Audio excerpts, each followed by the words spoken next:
40 years and counting, the king lives on.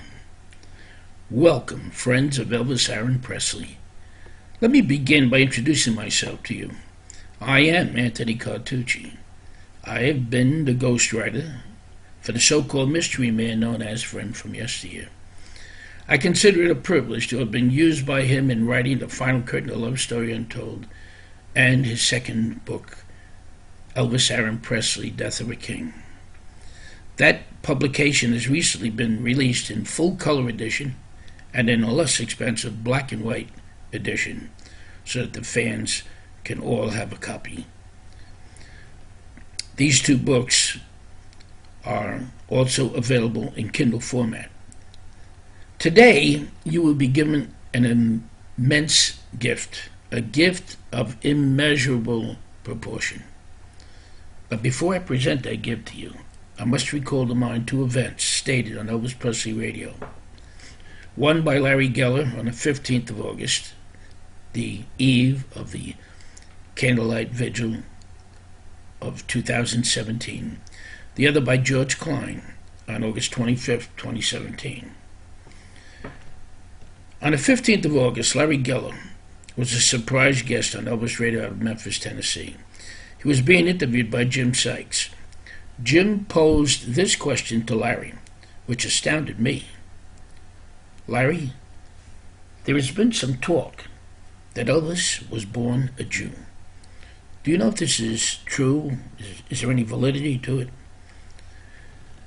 I guess Jim felt, since Larry was Elvis' spiritual confidant, that he might know something as to whether this was true or not. Larry's reply to Big Jim Sykes was this: he certainly was born a Jew, yes indeed. And so was his mother a Jew, and so was his grandmother a Jew. In fact, when Elvis' mother Gladys died in 1958, Elvis had the Star of David engraved on her memorial stone in honor of his mother's Jewish heritage. In fact, Elvis took me over to see the grave marker that he had made up for his mother Gladys. Larry then stated, "You will not see that Star of David at Graceland. Nope, it's not there." Well, Big Jim Sykes was taken back when he simply said something to the effect of, "Oh, so he was." Now, this is very interesting to me and Friend from Yesteryear, for the two books Friend wrote brought Elvis' Jewish heritage to the public's eye almost 4 years ago. Many have scoffed at this revelation and ridiculed the book because of this, but they apparently have missed the importance of why it had to be made known to the fans. I'll tell you why in a moment, but let me just comment on what George Klein said Friday evening on Elvis Radio. Now, in reference to that first incident that I mentioned, and this next one that I will make mention of, please, if any of you have heard this interview, either one of them, please make a comment stating that you heard it. This way the rest of the fans will know that what I'm saying here is really the truth, and that I'm not putting anybody on with this, okay? Thank you. All right. So, let me get back to George Klein was now telling a story about himself and Jerry Lewis, a comedian who had passed away only days before George made the comment on Friday, August 25th. Jerry Lewis was originally a part of the duo of Dean Martin and Jerry Lewis, a comedy team. Martin was known for his singing abilities and Jerry for his comedy. They were very popular in the 1950s. Well, here's the story George told on Friday, the 25th of August, 2017.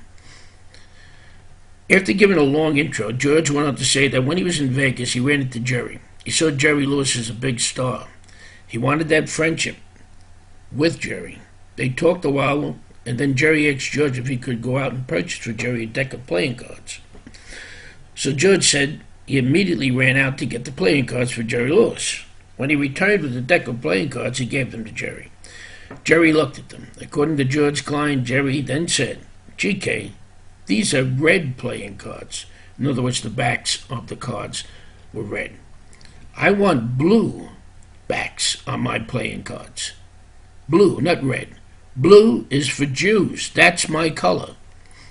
Well, George then went on to say to his listening audience, his radio listening audience, maybe you're not aware of it, but Jerry Lewis was a Jew. So George then went on to say, so I hurried off and purchased a deck of blue playing cards. When I brought them back to Jerry, he said, when seeing the blue cards, thank you, GK, that's my color, blue. Now what's the point that I'm getting to here? What am I trying to say? Well, when Elvis died on August 16, 1977, and was interred on the 18th of August, an alleged attempt to steal his body from the crypt supposedly occurred. Vernon decided to bury Elvis and Gladys at Graceland after getting necessary permits. When he went to get the permits, he expected to see the name Elvis Aaron Presley on the birth certificate. But when he got there, the birth certificate had been changed to Elvis Aaron Presley. Now, nobody knows why, who, or what. So when Vernon buried the two of them, he did not honor his son's wishes.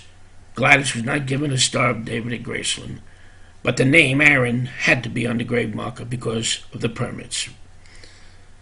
Now, this can be witnessed if you go to Graceland. The cross is there on Gladys' grave marker, but no Star of David. Why? Well, you ask them.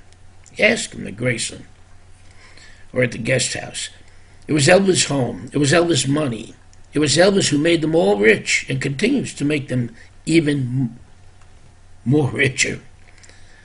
Elvis secretly kept Jewish heritage was between him and his mama. And now Vernon chose not to honor his son's gift to his mother, the Star of David. And Vernon knew that they kept that heritage silent because Vernon had told him he wanted it silent. My question to all you fans of the King, 40 years have passed and not one of Elvis' so-called friends has ever mentioned this to the public. If Friends' 2 books were not released, it would still be unknown to the fans that his Friend from Yesteryear's 2 books, for it would never have come from Graceland or Elvis Presley Enterprises. Apparently, although Elvis was George Klein's best man at George's wedding, and Elvis flew George and all his friends and wife-to-be to Vegas, paying for everything, including the wedding reception. According to George Klein, we find after 40 years, George has not made one move to allow the public to know about Elvis's heritage and his gift to his mama. It is what Elvis wanted, the Star of David on his mother's grave, in honor of her heritage. So I guess a deck of blue playing cards was more important to George than his loyalty to his and so-called friendship with Elvis Aaron Presley. By the way, in reference to George, let's set the matter straight. The middle name of Elvis is spelt with 2 A's, George, not 1, as you keep on insisting on Elvis Radio. Proof is now available at Elvis Memphis exhibits at Graceland. You'll see the first birth certificate and the second birth certificate on display.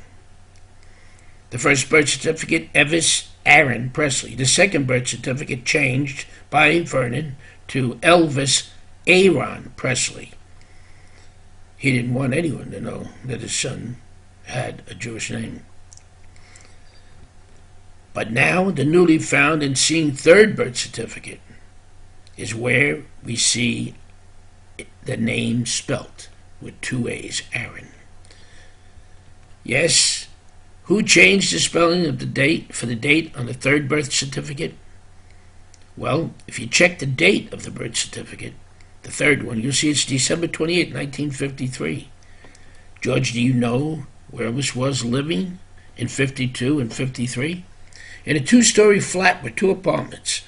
Upstairs was Rabbi Fruchter and his wife and 2-year-old son. Downstairs lived the Presleys. Elvis learned much about his Jewish heritage from the rabbi. He also learned about the numerical value for the Jewish sign for life, pronounced L'chaim. The value, you know, George, is 18. Elvis was 18 in 1953.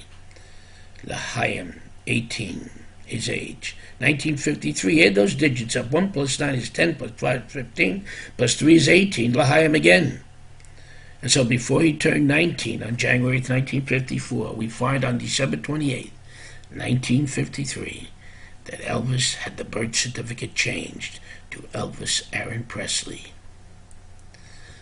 So Elvis Presley Enterprises can now rewrite their fact book. And you can now admit, George, the spelling based on the last birth certificate is truly Aaron. And it was Elvis who made certain that the gift his mother gave him, the name of the first birth certificate, Aaron, the first high priest of ancient Israel, the brother of Moses, was now the name he secured for himself and in honor of his mother Gladys. This he revealed to his mother. It remained a huge secret between the two of them. Him and his mama. Vernon was never told. And they kept that secret till the day they died. And that's why Vernon was surprised when he went to get the permits. So what do you fans think was more important? A blue deck of playing cards for a friend? Or the Star of David given back to Gladys, showing honor for her heritage and respect for the king, Elvis Aaron Presley, and his wants and desires?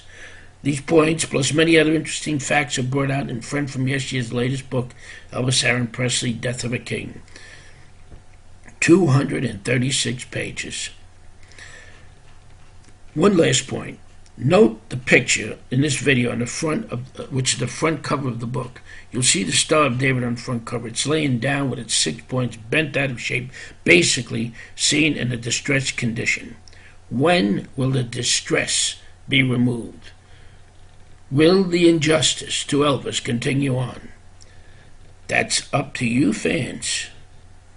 It's time to TCB. Take care of business. I am Tony Cartucci, and I was the ghostwriter for Friend from Yesteryear.